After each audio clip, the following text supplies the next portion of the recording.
Bismillahirrahmanirrahim. Assalamualaikum warahmatullahi wabarakatuh.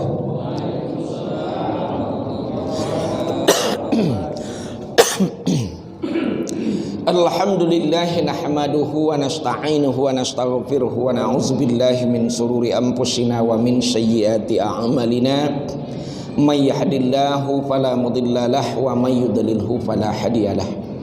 Asyhadu an la ilaha illallah wa asyhadu anna Muhammadan abduhu wa rasuluh la nabiyya ba'dah. Allahumma shalli wa sallim ala sayyidina Muhammad wa ala alihi wa ashabihi ajma'in, amma ba'du. Faya ayyuhal hadirun ittaqullah wa ta'atihi la'allakum turhamun. Faqala Allah ta'ala fi kitabihil karim, a'udzu billahi minasyaitonir rajim, bismillahirrahmanirrahim. Wa syari'u ila maghfiratin min rabbikum wa jannatin arduha as-sama' wa tuwal ar'iddat lil muttaqin. Shadaqallahul azim. Yang sama-sama kita muliakan orang tua kita, sesepuh kita, alim ulama, tokoh masyarakat, pengurus masjid, bapak imam kita.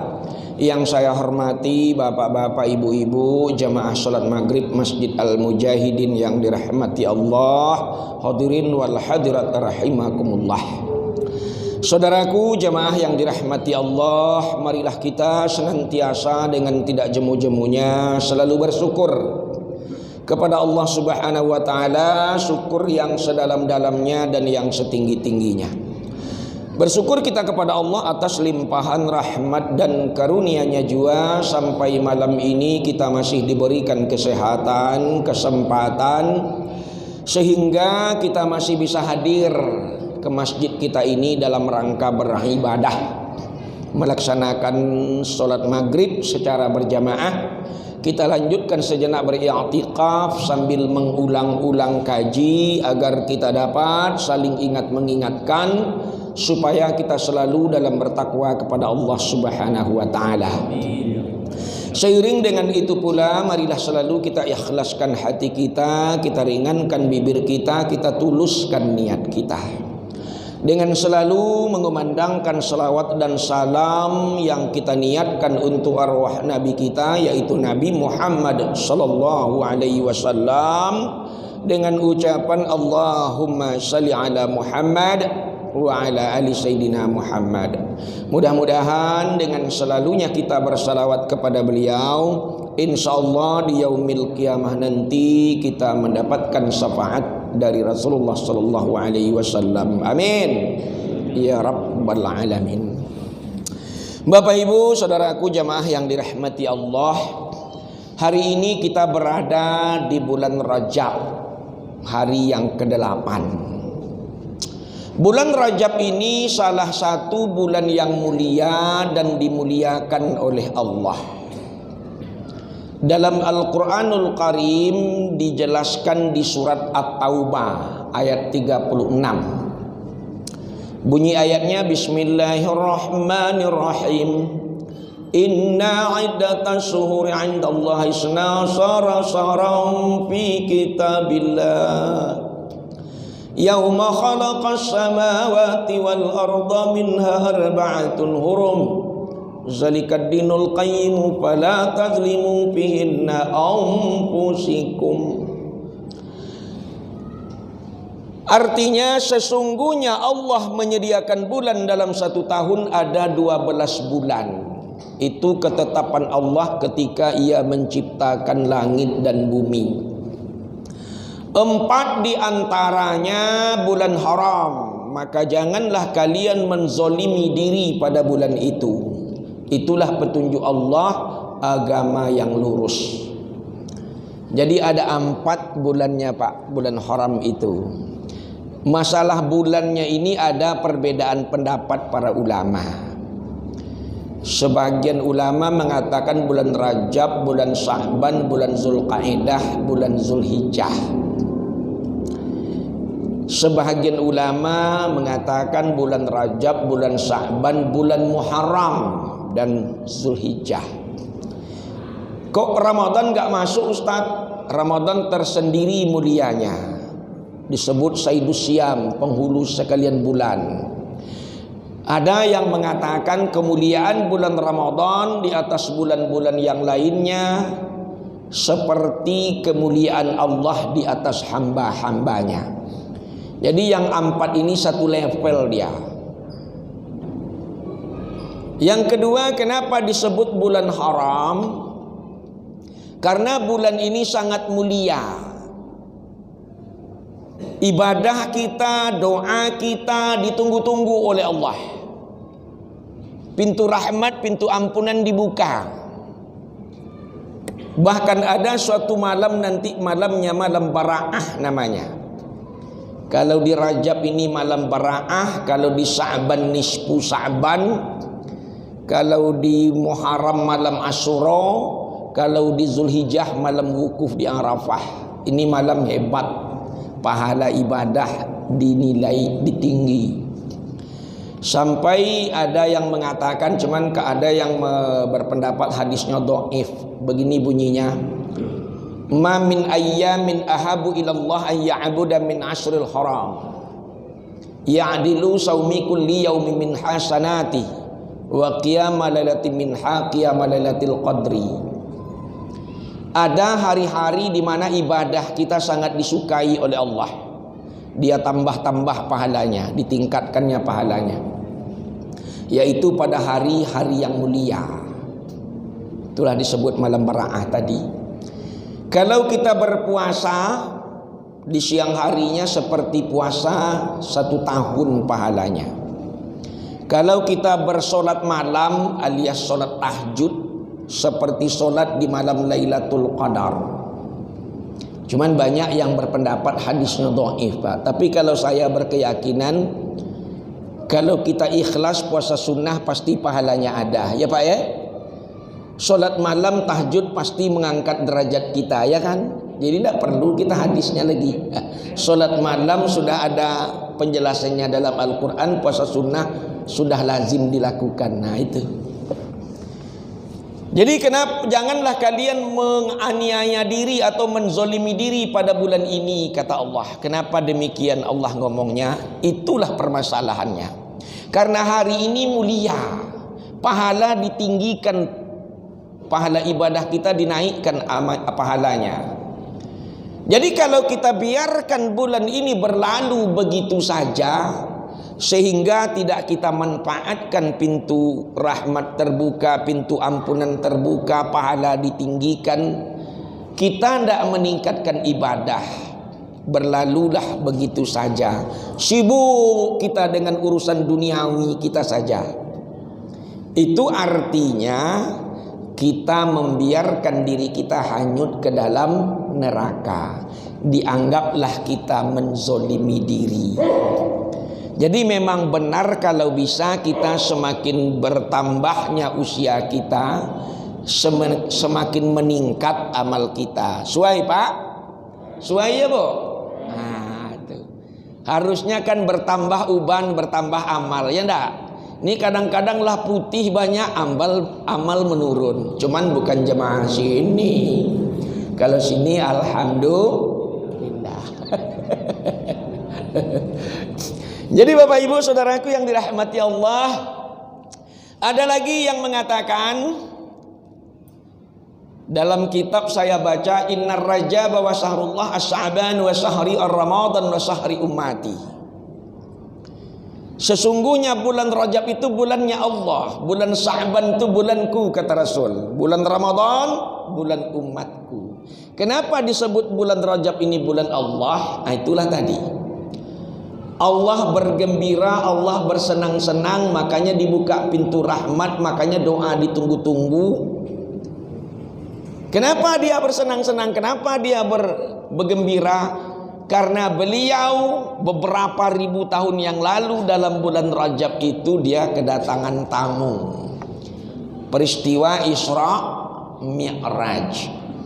Jadi Bapak, kalau mau kita mengambil ikhayat, saya membaca dalam kitab Daratun Nasihin, peristiwa Isra Mi'raj itu Pak, berawal dari bumi dengan langit saling membanggakan diri. Ini istilahnya ikhayat, penyebab. Yang ngomong pertama langit. Kata langit, dari semua ciptaan Allah, aku yang paling mulia. Kenapa engkau yang paling mulia? Kata bumi. Aku ada bintang, aku ada bulan.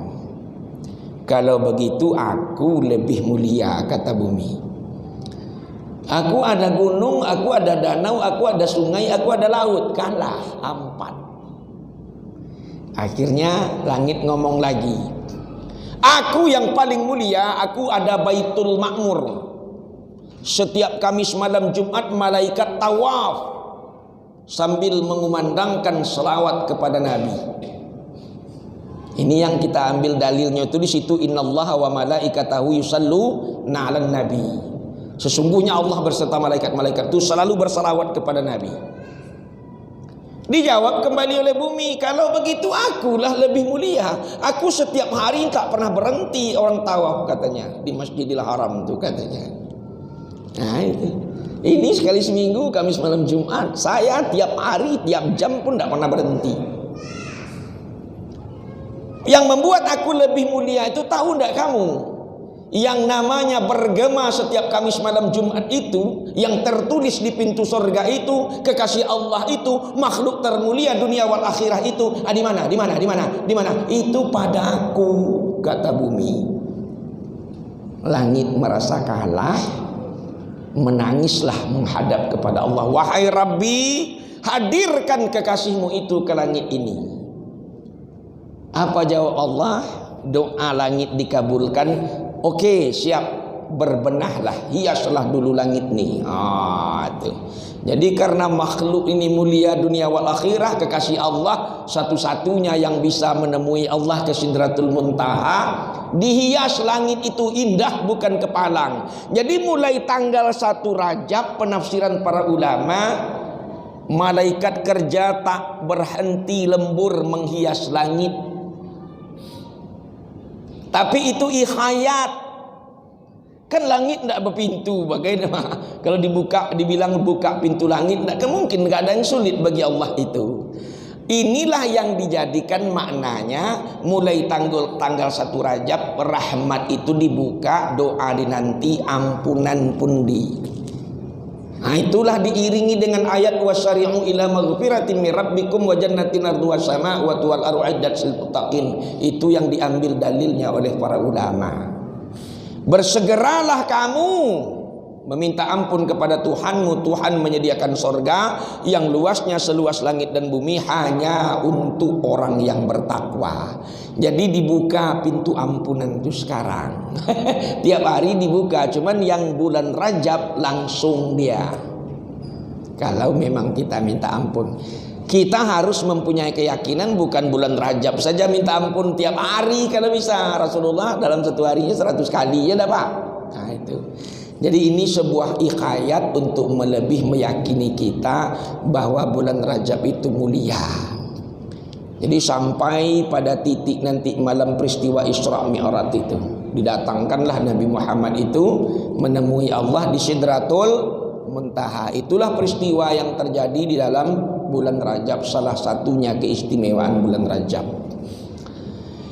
Bapak Ibu saudaraku yang dirahmati Allah, sudah yakin bulan Rajab salah satu bulan yang mulia, Bu? Sudah yakin?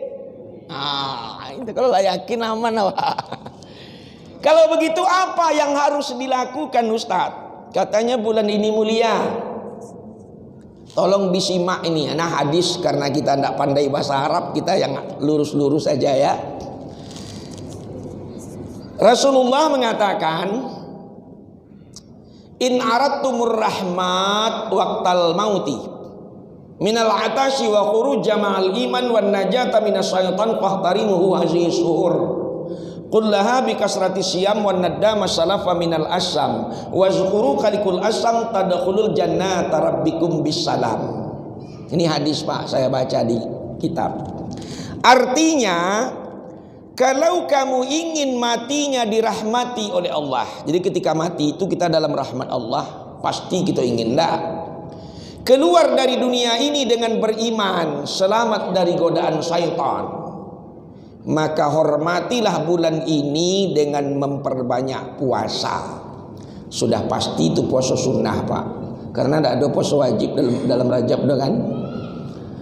Sambil memohon ampun kepada Allah di malam harinya atas dosa-dosamu yang lalu atau yang sudah-sudah, agar kamu masuk surga dengan selamat. Itu makna hadis tadi Bapak. Jadi kalau ditanya kita, kalau kamu ingin matinya dalam rahmat Allah, pasti iya enggak Pak? Iya enggak Bu? Saking kepinginnya kita mati dalam rahmat Allah itu, husnul khotimah itu, bahkan banyak orang yang sujud terakhir itu doa Allahumma inni as'aluka bihusnil khotimah. Iya udah Pak? Ada yang baca kan Pak? Apalagi sholat sunnah sujud terakhir tuh Allahumma inni as'aluka bihusnul khotimah. Kadang-kadang sampai 3 kali baru bangkit ya Pak ya. Bahkan di kenyataannya dalam kehidupan kita sehari-hari ini, kalau ada keluarga kita yang sekarat ya Pak ya, sakaratul maut, kalau bahasa Minang nazak, banyak yang membacakan surat Yasin. Iya enggak Pak? Iya enggak Bu? Nah, yang kata orang sebelah ini bid'ah. Tapi saya punya fakta Pak, punya bukti. Karena awak ilmunya rendah, awak tidak ahli tentang ini, saya punya pengalaman tentang ini Pak. Itu terjadi tahun 2007, mungkinlah pernah saya ceritakan di sini. Saya pulang ceramah di Masjid As-Salam dari maghrib ke isya, waktu itu ceramahnya. Berarti sudah sholat isya, saya pulang, sampailah di Jalan Durian dekat TVRI, pas di depan Holland Bakery itu. Tibalah telepon dari kawan, Ustaz, di mana sekarang Ustaz? Di Jalan Durian, pulang ceramah dari Jalan Pangeran Hidayat tadi. Bisa langsung ke sini Ustaz. Kemana tuh? Ke Awal Bros. Ini gaib sakit parah Ustaz. Langsung saya ke sana Pak. Kebetulan mertua laki-laki beliau, kawan awak ini mertua laki-lakinya yang sakit. Saya sampai di kamar melihat dia sekitar 4 orang, baru dia, istrinya, adik iparnya apa itu. Ini Pak, bibir bawah nih ke kanan, bibir atas ke kiri, bebusa menggelembung tuh sampai bunyi air sawah, pematang sawah turun bunyinya Pak, bergeloro-geloro tuh. Sampai menetes air mata saya melihat. Jadi karena awak dulu nih pernah belajar doa-doa untuk itu, dibacalah doa. Selesai baca doa, tak ada reaksi sedikit pun Pak. Lah sejam setengah saya di situ, jam setengah 12, kurang puas baca lagi doa tadi, mudah-mudahan bisa kan, baca lagi. Enggak juga ada perubahan. Jam 12 lewat sedikit saya pulang ke Panam, setengah 1 sampai rumah. Besok saya nggak ada ceramah lama, saya datang main-main di situ sore siang. Besoknya lagi datang sebentar. Hari keempat bertemulah dengan tuanku, kalau orang Minang kan tuanku Pak, orang kota Ustad. Apa tuh tinggal waktu itu di Sidomulyo. Nyo orang panggil tuanku ke Nyo Ambo, kenal Nyo kenal Jambo. Basalam lah kami di situ. Sudah ngobrol-ngobrol nengok keadaan kayak gitu tuh, langsung lah apa tuh nanya, di ada ndak Yasin 41 di rumah di?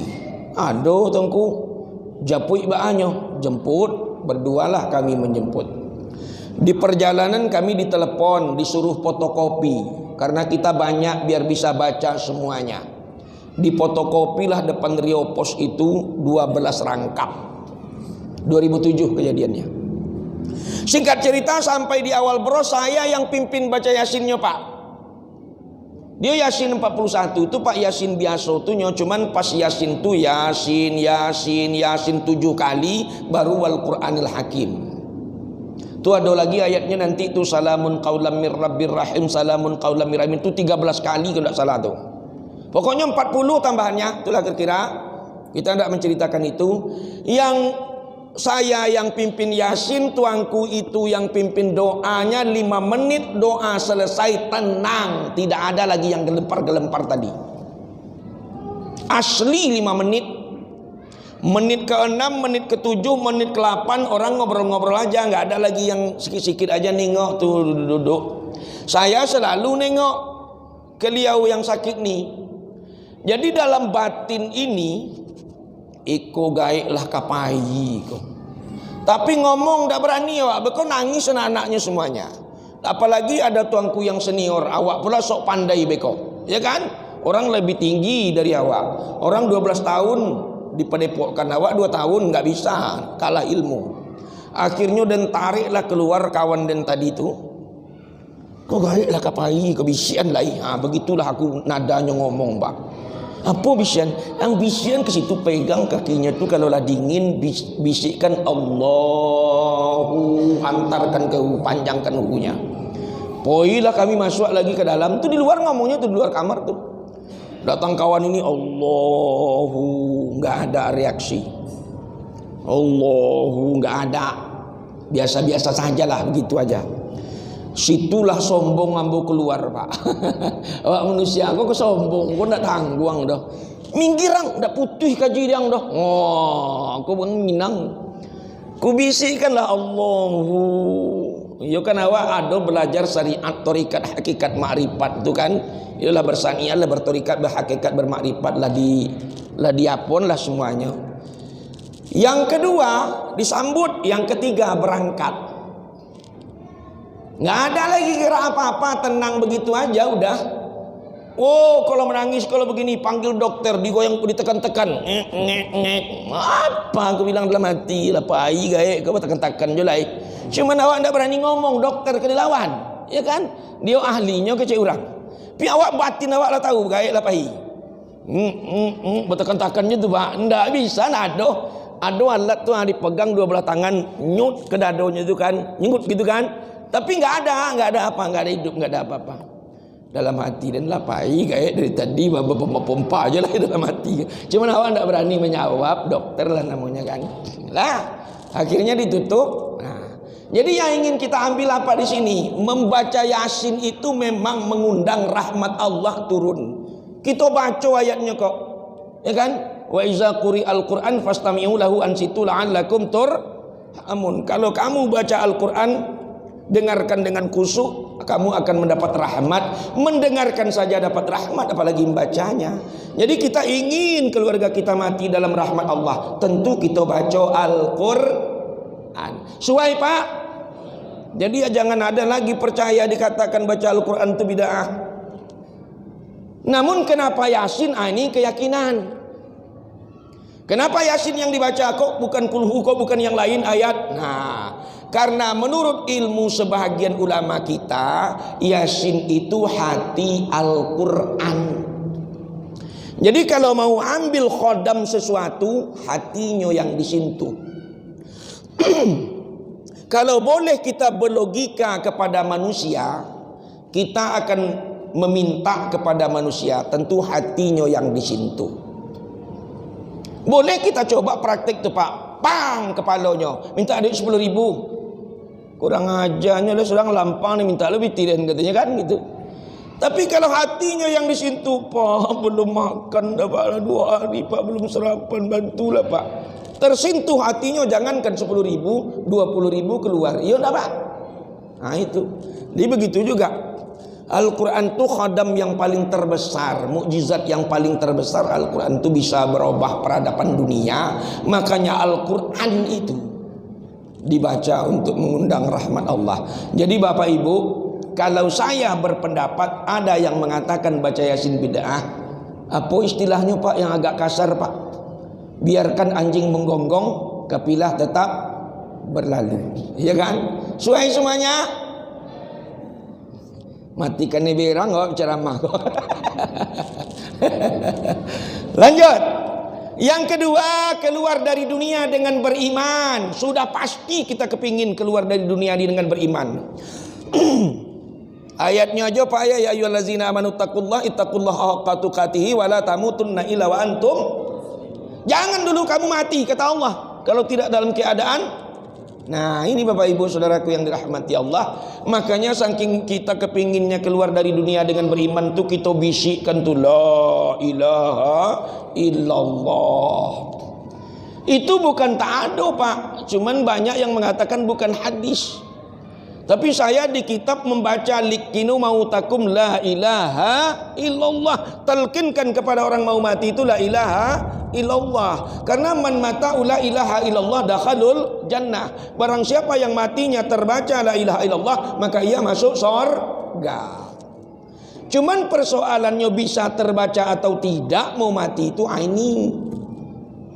Kalau saya berpendapat sulit Pak, ndak kan terbaca doa awak mau mati itu doh. Kalau ada orang mau mati la ilaha illallah, film barangkali ya. Itu makanya dibantu.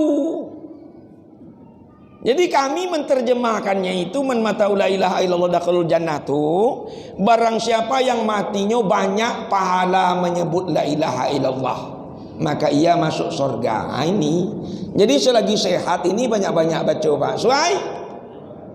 Ini kalau kita baca sebuah ambo seminggu ni ambo imam sebuah. Kalau dibaca mulai kan gitu, ya Latifu ya Kafi ya Hafizu ya Safi, ya Latifu ya Kafi ya Hafizu ya Safi, ya Latifu ya Wafi ya Karimu antallah la ilaha illallah. Tengok ke belakang jemaah tinggal berdua. Padahal ke masjid pergi beribadah. Tadi 2 saf Pak salat subuh. Itu penderitaan. Tadi subuh saya imam. Begitu saya la ilaha illallah, saya toleh dikit ke belakang kan, tinggal berdua asli. Nggak mau orang lagi banyak membaca la ilaha illallah tuh, padahal sampai rumah tidurnya. Iya. Di masjid-masjid lain, kadang sampai suruk orang, ada ceramahan lagi. Saya kalau pagi Ahad Pak ngisi ceramah Pak. Di daerah sana tuh ada juga masjid sampai suruk, sholat suruk baru pulang. Kadang-kadang ditunggu dengan teh manis, kopi susu, bakwan banyak. Nah nantilah itunya kan, yang penting awak dulu duduk beribadah kepada Allah. Ya kan? Ini mulai aja wah dikit agak panjang, mungkinlah kesal kali barangkali. Ya Ustaz kali raak lah muna katanya gitu kan. Nah itulah Bapak, lagak malas beribadah tuh. Jadi Bapak Ibu Saudaraku yang dirahmati Allah, banyakkan membaca la ilaha illallahnya. Yang ketiga ini yang lebih dahsyat. Nyok kalau ibu bunyi apelnya kan? Bunyi nanti ya. Yang ketiga selamat dari godaan setan, kan itu hadis tadi, Bu. Kalau ingin matinya dirahmati Allah, keluar dari dunia dengan beriman, selamat dari godaan setan. Pak, Bu, menurut yang saya pelajari, walaupun tidak bisa kita ceritakan sampai detil, setan itu sejak dimarahi oleh Allah ketika dia disuruh sujud kepada Adam tuh melawan. Kan wa iz qala rabbuka lil malaikati isjudu li adama fasajadu, ya Pak ya, ila iblis aba wastakbar, kan itu kan. Jadi singkat ceritanya, marah Allah, dilaknat oleh Allah setan ini. Apa jawabnya? Akan kugoda manusia tuh. Apa jawab Allah? Godalah mana yang tergoda oleh engkau. Yang tidak tergoda oleh engkau itulah hambaku, kata Allah.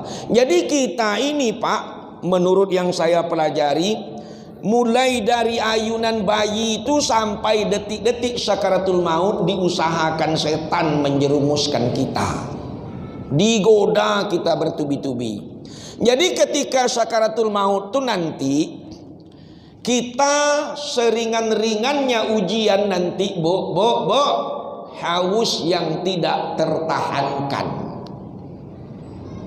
Saat kehausan itulah setan habis-habisan menggoda kita. Dibawanya air. Dia datang bukan bentuk berwajah setan, menyerupai keluarga awak, menyerupai adik, menyerupai anak, ponaan, kakak. Itu makanya tradisi orang tua kita menganjurkan kalau nenek, kakek, ubah, umak lah tua sering dijenguk. Karena kalau sempat dia ngomong ketika sakitnya, taragak bana awak disipulan lah lamonyo ndak pulang. Ketika dia sekarat, yang diteragaknya itu dicontoh oleh setan, menyamar dia. Nah, dibawakannya air tuh. Apa kata yang sakit? Wahai anakku, berikanlah kepada ibu air itu. Ibu sekarang haus yang tidak tertahankan, rasa mau putus nyawa ibu ini. Apa jawab setan? Ini air memang untuk ibu, sengaja aku bawa. Tapi katakan dulu Muhammad itu bohong, katakan dulu Allah itu tidak ada. Sempat kita mau, na'udzubillah. Kadaraku apa iya Pak? Jadi Bapak Ibu Saudaraku yang dirahmati Allah, lah pasti kita ingin tuh selamat dari godaan setan. Sedangkan belajar saja awak berumah tanggo, baru nikah sebulan nikah lah belajar awak doa buka kado tuh. Allahumma jannibi syaitan wa ibnini syaitan fima razaqtana. Sekarang kan mulai diterapkan kembali oleh kandepak itu. Screening itu diajarkan itu. Ya Allah, lindungi perbuatan kami dari setan. Kalau ini jadi anak, lindungi juga dari godaan setan. Ya kan? Sebagian orang Pak mau sholat tuh Pak, sebelum usalli fardal maghrib itu banyak yang baca qul a'udzu birabbin nas malikin nas ilahin nas itu. Berlindung dari godaan waswisu fi sudurin nas minal jinnati wan nas itu. Ada itu. Saking begitulah takutnya kita digoda setan. Jadi Bapak Ibu Saudaraku yang dirahmati Allah, kalau kamu ingin matinya dirahmati Allah, keluar dari dunia dengan beriman, selamat dari godaan setan, hormatilah bulan ini dengan memperbanyak puasa. Makanya ada puasa sunnah dalam bulan Rajab. Jadi siapa yang mengatakan tidak ada itu bohong. Yang tidak ada puasa 7 hari tertutup pintu neraka, puasa 8 hari terbuka pintu surga. Kalau itu memang nggak ada. Sudah awak balik-balik itu nggak ada hadis itu dalam kitab itu. Bahwasanya puasa sunnah dianjurkan, tak ada aturan yang baku. Harus sekian hari, nggak ada. Semau kita, sesanggup kita. Tidak ada aturannya yang baku deh Pak. Cuman begini ada. Nah ini tolong disimak, ambo ceritakanlah. Mudah-mudahan cukup waktunya. Hah? Masih lama kan?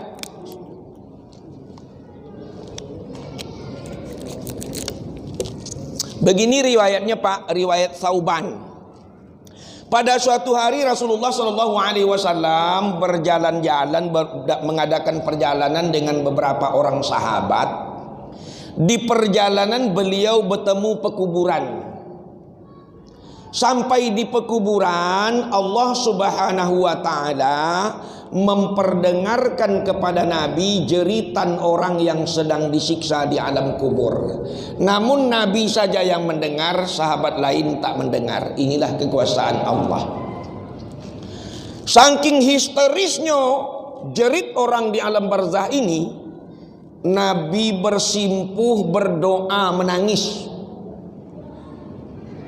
Termasuklah doa yang dibaca Pak Imam tadi. Bagai doanya itu saya baca tuh, Allahumma ja'al qabrahu raudatan min riyadil jannah wa la taj'al qabrahu min khubarin wa khubaratin niran. Ada doa itu situ. Bahkan itu diambil oleh dalil ulama. Ada berdoa di kuburan tuh. Inilah dalilnya. Salah satunya dilakukan Rasulullah. Jadi kalau ada orang mengatakan berdoa di kuburan gak ada, bid'ah, itulah. Paling atas istaghfiru li ahikum. Itu hadisnya. Mintakan ampun saudaramu itu. Diperintahkan kita memintakan ampun saudara kita. Itu. Jadi ada doa di kuburan itu, ini riwayatnya. Nabi bersimpuh berdoa, nangis.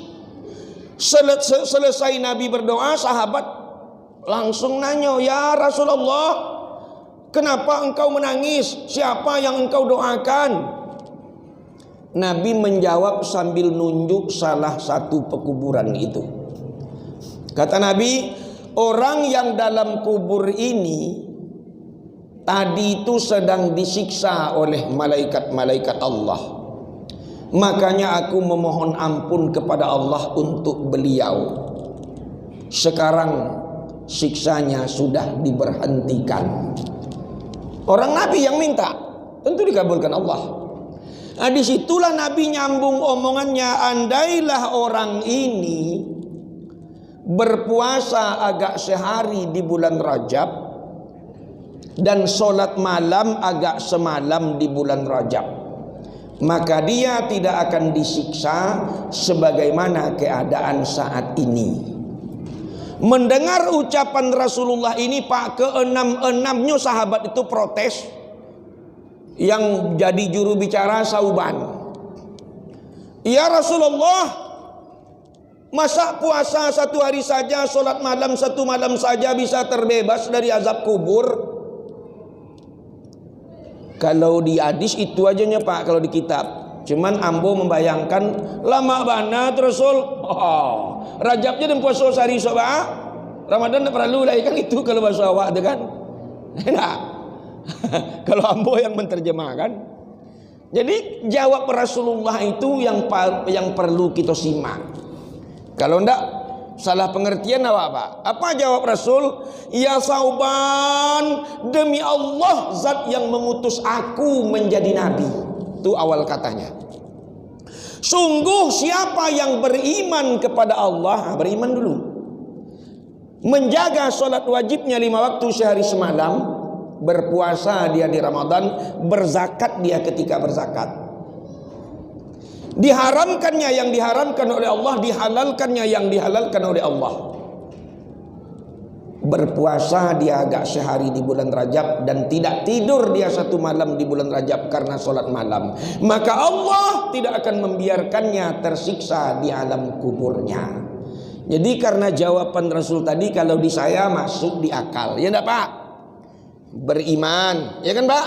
Menjaga sholat wajib, berpuasa di Ramadan, berzakat, ya kan Pak ya? Yang haram-haram disingkirkan, yang halal-halal saja yang diambil. Barulah puasa satu hari di Rajab tadi, sholat malam satu malam di Rajab tadi bisa menambah pembebas azab kubur, ya kan? Menambah pahala supaya bebas azab kubur. Itu kalau saya yakin. Jawaban Rasul begitu. Jadi kalau ndak kita cerna, sangkuawak puasa sehari itu aja. Nah itu. Jadi orang tak beriman, orang tak sholat, jangankan satu hari, 30 hari pun dia puasa tak ada artinya, ya enggak? Apa kata ceramah Abdul Somad itu, darah lah air matonya katanya kan. Darah lah air matonya kalau ndak beriman, kalau ndak sholat. Nah, biarlah banyak amalnya yang lain-lainnya, darah air matanya minta ampun kepada Allah, yang surga tidak dikasihkan ke dia. Jadi kunci surga itu iman kan, allazina amanu baru amilus sholihat. Nah itu iman itu mana kuncinya dulu.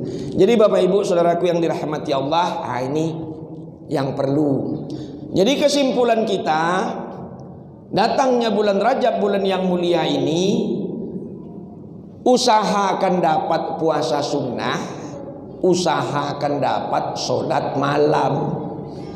Dulu-dulu bulan yang lalu kan sudah kita ceramahkan, kalau ingin the best kita memang sholat malam, memang tahajud, nggak ada lagi yang lain nih apanya yang lebih agak nampak perubahan kita itu di tengah-tengah kehidupan tuh. Memang sholat malam itu, tahajud itu yang kalau ingin the best kita dari Allah.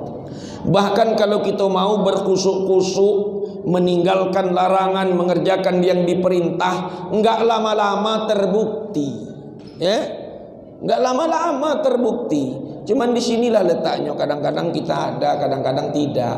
Makanya saya selalu menyampaikan di mana-mana Bapak saya ceramah, jaga yang merusak amal.